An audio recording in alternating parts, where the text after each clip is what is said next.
একটি প্রকল্প লঞ্চ করেছিল, আপনারা সবাই জানেন, যে দিদি সুরক্ষা কবচ।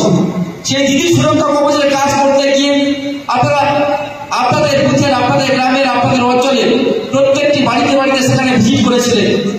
অ্যান্ড্রয়েড মোবাইল নিয়ে সেখানে দিদির দুধ অ্যাপ ছিল।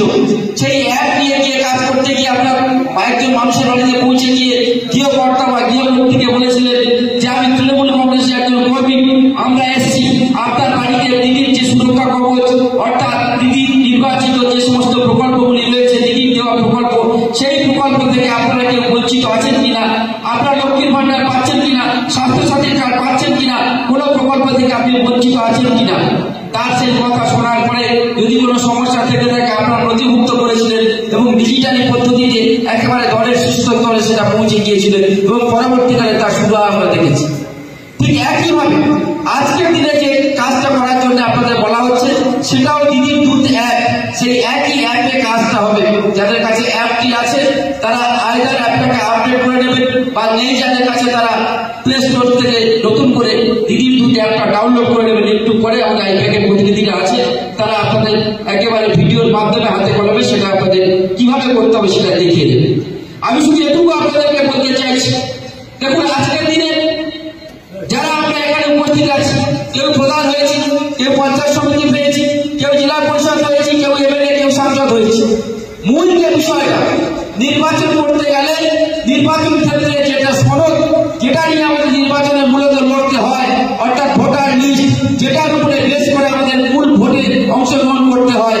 আজকে সেই ভোটার লিস্ট যদি ত্রুটিমুক্ত যদি না করতে পারি, যদি ভুল ভোটার লিস্টে আমাদের ভোটে অংশগ্রহণ করতে হয়, সেক্ষেত্রে কিন্তু পরাজয়ের সম্ভাবনা বেশি থেকে যাবে। তাই দয়া করে যে যে লেভেলে আছেন, সেটা বিএলএস হোক, বিএলএস হোক আর বিএলএ একটু হন না কেন, দয়া করে এই কাজটি অন্য 10টা কাজের মতো ডেভেলপমেন্টটা নিশ্চিতভাবে আপনি করবেন, এলাকার পার্টির অন্যান্য কাজ নিশ্চিতভাবে করবেন। কিন্তু সবার আগে সর্ববৃহৎ গুরুত্ব দিয়ে আজকের দিনে দাঁড়িয়ে বিজেপি যেভাবে চাইছে যে বাংলার নির্বাচন প্রক্রিয়াটাকে ভুন্ডুল করতে, নির্বাচন প্রক্রিয়াটাকে প্রহসনে পরিণত করতে, দয়া করে তাদের সেই সমস্ত চক্রান্ত আমরা নিশ্চিতভাবে রুখে দেবো।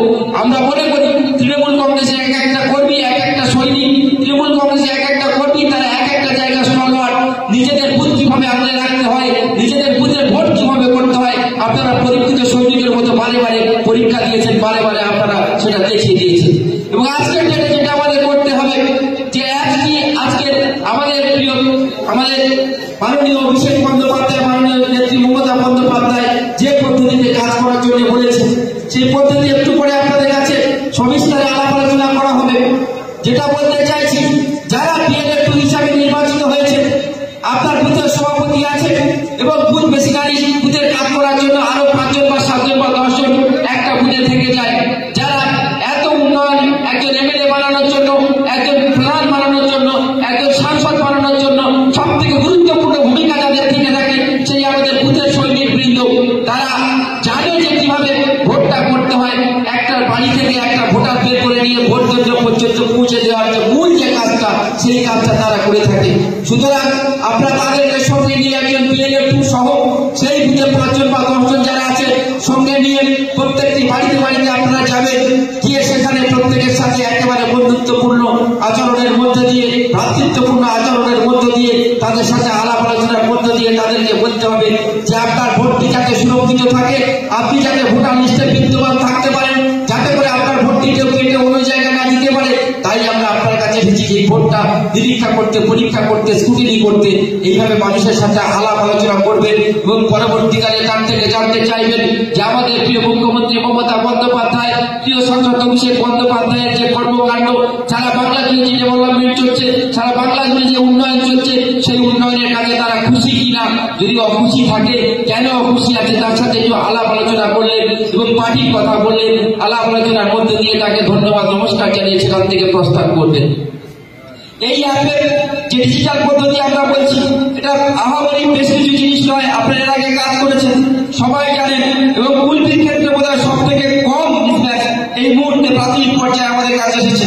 কুলপি টোটাল ভোট সংখ্যা, টোটাল ভোটার হচ্ছে 2,33,880। মোট ভোট 2,33,880।